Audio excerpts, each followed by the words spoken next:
आज पुतिन कर सकते हैं बड़ा जंगी ऐलान। यूक्रेन नाटो के खिलाफ बोल सकते हैं पुतिन। दोपहर 2:30 बजे पुतिन की प्रेस कॉन्फ्रेंस होनी है। एटमी जंग के खतरे पर भी पुतिन अपनी बात रख सकते हैं। पुतिन की प्रेस कॉन्फ्रेंस पर दुनिया भर की निगाहें टिकी हुई हैं।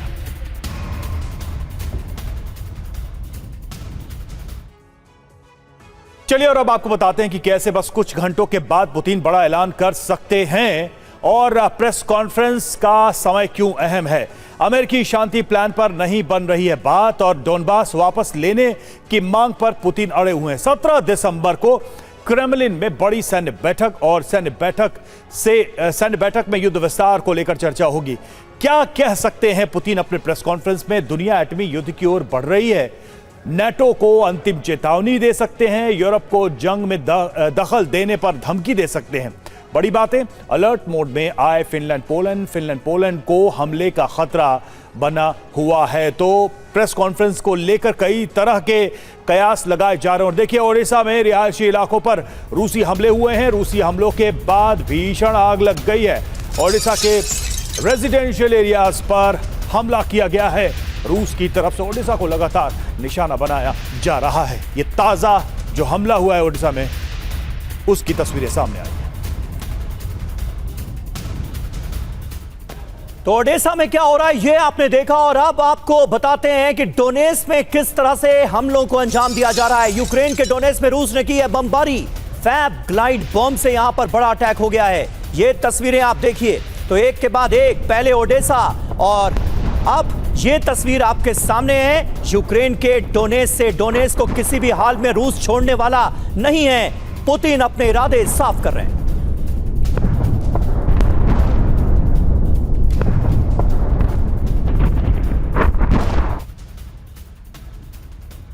और उधर यूक्रेन पर बहुत बड़े हमले की तैयारी में है रूस। जी हां, जंग के बीच रूस ने बनाई ओरेशनिक ब्रिगेड और न्यूक्लियर हमला करने में सक्षम है। ओरेशनिक को कोई भी रोक नहीं सकता, यह पुतिन ने दावा किया है और उसकी पूरी ब्रिगेड तैयार की जा रही है आगे के युद्ध के लिए। और वहीं बेलारूस में रूस की ओरेशनिक मिसाइल तैनात हो गई है। नाटो के खिलाफ रूस की आक्रामक घेराबंदी हमले के लिए तैयार। हाइपरसोनिक ओरेशनिक बेलारूस के राष्ट्रपति लुकाशेंको ने किया है दावा। ओरेशनिक मिसाइल की रेंज में पूरा यूरोप है।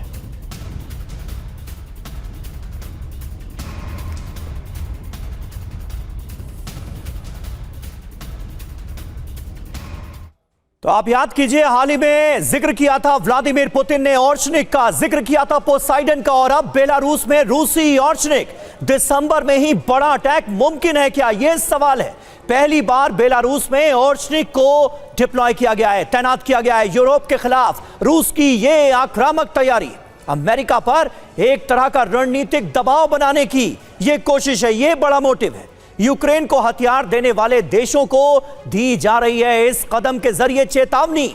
जरूरत पड़ने पर किसी भी वक्त बड़ा हमला किया जा सकता है। बड़ी बात तो यह है कि 8 मिनट में लंदन तक हमला कर सकती है ओरेशनिक।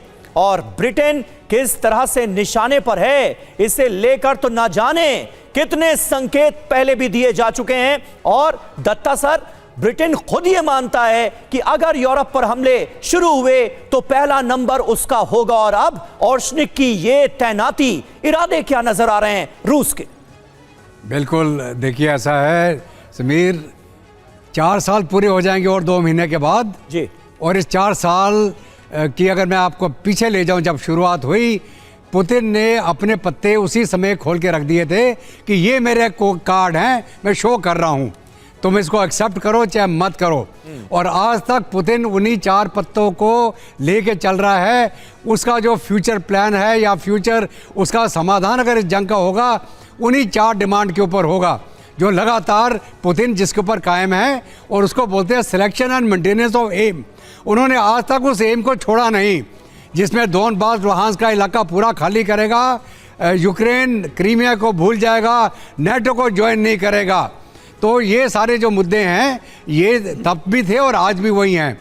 अभी अगर हम प्रेस कॉन्फ्रेंस की भी बात करें, यही चीज़ें निकल के आएंगी। और इसके साथ साथ में पुतिन ने भी बोला कि एक बफर जोन बनाया जाएगा। नाटो को इस तरह बढ़ने की इजाज़त नहीं है। तो ये जो बॉटम लाइन है वो नहीं रहेगी। और दूसरा क्या है कि जहाँ तक इंग्लैंड का सवाल है, यूनाइटेड किंगडम और रशिया का तो बड़ा कांटे का सदियों से पंगा चला आ रहा है। जब अंग्रेज यहाँ भारत में भी थे उस समय भी वो उसको डर लगा रहता था कि अफगानिस्तान के माध्यम से रूस इधर ना आ जाए। ठीक है ना। तो पहला जब अगला हमला हुआ, जैसा आपने बोला कि बहुत क्लियर हैं शुरू से ही पुतिन इस युद्ध की शुरुआत में ही